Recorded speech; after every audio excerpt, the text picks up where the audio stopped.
For 19 months, our healthcare workers stood together, fighting on the front lines of this pandemic. They bonded over long shifts and shared fears. But two doctors in the state have a special bond, one that developed because of a health scare.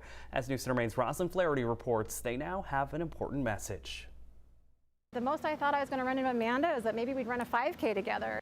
Anesthesiologist Dr. Janelle Nielsen and breast radiologist Dr. Amanda Lewis have worked together at York Hospital for 10 years. Nielsen never thought Lewis would become her doctor.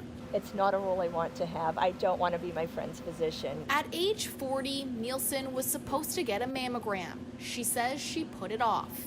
Then the pandemic happened and she put it off again.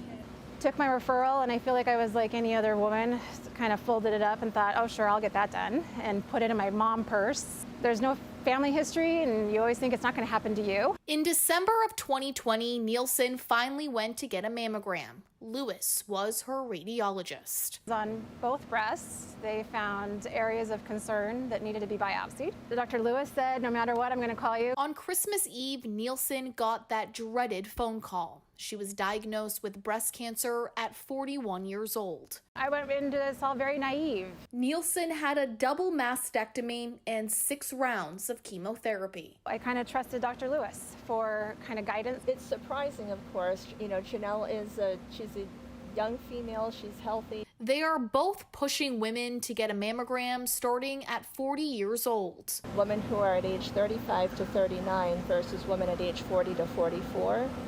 The incidence of breast cancer over doubles in that 40 to 44 age group. So that the patients who are coming in for screening, that's early detection. We find their cancers early and we find them curable, and that's the key. Here I am as a physician, and I didn't know 40 was the recommended age for a screening mammogram. And to not put it off. For Janelle, she's a perfect example. Early detection is going to prevent death. So she has young children just like I do, and she's going to be able to see their soccer games, their gymnastics. No matter what, it's scary, but I can be positive. I can control my fear. Nielsen is still going through treatment with Lewis by her side. In York, Roslyn Flaherty, News Center, Maine.